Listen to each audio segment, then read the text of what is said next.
So A4 L8050 ಪ್ರಿಂಟರ್ನ flush ಮಾಡೋದು ಹೇಗೆ ಅಂತ ಹೇಳ್ತಿದ್ದೀನಿ ನೋಡಿ. ಮೊದಲು ನಿಮ್ಮ ಕಂಪ್ಯೂಟ್ರಲ್ಲಿ ಇಲ್ಲಿ ಸರ್ಚ್ ಬಾರಲ್ಲಿ ಕ್ಲಿಕ್ ಮಾಡಿ ಪ್ರಿಂಟರ್ಸ್ ಇಲ್ಲ ಪ್ರಿಂಟರ್ ಅಂತ ಟೈಪ್ ಮಾಡಿದ ತಕ್ಷಣ ನಿಮಗೆ ಹೀಗೆ ಪ್ರಿಂಟರ್ ಆ್ಯಂಡ್ ಸ್ಕ್ಯಾನರ್ಸ್ ಬರುತ್ತೆ. ಸೊ ಇದನ್ನು ಜಸ್ಟ್ ಒಂದು ಲೆಫ್ಟ್ ಕ್ಲಿಕ್ ಸಿಂಗಲ್ ಕ್ಲಿಕ್ ಮಾಡಿದ್ರೆ ಇದು ಕಂಪ್ಲೀಟ್ ಈ ಥರ ಓಪನ್ ಆಗುತ್ತೆ. ಇಲ್ಲಿ ನಿಮ್ಮ ಪ್ರಿಂಟರ್ಸ್ ಲಿಸ್ಟ್ ಇರುತ್ತೆ. ಸೊ ಇದರಲ್ಲಿ L8050 ಇದೆಯಲ್ಲ, ಇದನ್ನು ಸೆಲೆಕ್ಟ್ ಮಾಡ್ಕೊಳ್ಳಿ. ಇಲ್ಲಿ ಮ್ಯಾನೇಜ್ ಅಂತ ಆಪ್ಷನ್ಗೆ ಹೋಗಿ. ಸೊ ಹೀಗೆ ನಿಮಗೆ ಕಂಪ್ಲೀಟ್ ಪ್ರಿಂಟರ್ದು ಡೀಟೇಲ್ಸ್ ಓಪನ್ ಆಗುತ್ತೆ.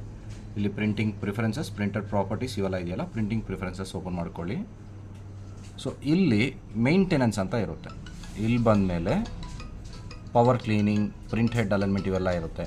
ಸೊ ಇಂಕ್ ಒಂದು ವೇಳೆ ನಿಮಗೆ ಕರೆಕ್ಟಾಗಿ ಬರ್ತಿಲ್ಲ, ಸೊ ಅದು ಲೈನ್ಸ್ ಬರ್ತಿದೆ, ಅಥವಾ ನೀವು ತುಂಬ ದಿನ ಯೂಸ್ ಮಾಡಿದಿರೋ ಪ್ರಿಂಟರ್ ಹಂಗೆ ಇಟ್ಟು ಸಿಂಗಲ್ ಕಲರ್ ಬಂದು ಅಥವಾ ಎಲ್ಲ ಕಲರ್ಸ್ ಪ್ರಿಂಟ್ ಬರ್ತಿಲ್ಲ ಅಂದಮೇಲೆ ಪವರ್ ಕ್ಲೀನಿಂಗ್ ಕ್ಲಿಕ್ ಮಾಡಿ.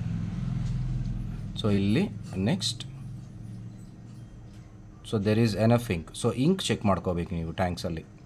ಸೊ ಒಂದು ಸಲ ಪೂರ್ತಿ ಚೆಕ್ ಮಾಡಿಕೊಂಡು ಆಮೇಲೆ ಇದನ್ನು ಟಿಕ್ ಮಾಡಿ. ಸೊ ಈ ಥರ ಆಪ್ಷನ್ಸ್ ಇರುತ್ತೆ. ಏನು interval of 12 hours is required ಅಂದರೆ ಒಂದು ಸಲ ನೀವು ಪವರ್ ಕ್ಲೀನಿಂಗ್ ಮಾಡಿದ್ಮೇಲೆ 12 hours ಅದಕ್ಕೆ ಗ್ಯಾಪ್ ಕೊಡಲೇಬೇಕು, ಬ್ಯಾಕ್ ಟು ಬ್ಯಾಕ್ ಮಾಡಲಿಕ್ಕಾಗಲ್ಲ.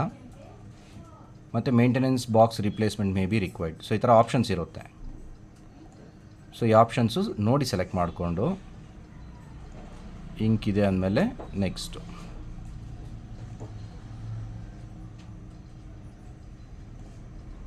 ಸೊ ಇಲ್ಲಿ ಸ್ಟಾರ್ಟ್ ಬಟನ್ ಒತ್ತಿದ ತಕ್ಷಣ ಆಟೋಮೆಟಿಕ್ ಫ್ಲಶಿಂಗ್ ಸ್ಟಾರ್ಟ್ ಆಗಿಬಿಡುತ್ತೆ. ಒಂದು 5 ನಿಮಿಷ ಕಂಟಿನ್ಯೂ ಓಡಿ ಅದೇ ಸ್ಟಾಪ್ ಆಗುತ್ತೆ. ಆಮೇಲೆ ಪ್ರಿಂಟ್ ಮಾಡ್ಬೋದು ನೀವು. ಅಂದರೆ ಒಂದು ಟೆಸ್ಟ್ ಪ್ರಿಂಟ್ ಕೊಟ್ಟು ನೋಡಿ ಗೊತ್ತಾಗ್ಬಿಡುತ್ತೆ ಅದು ಕ್ವಾಲಿಟಿ.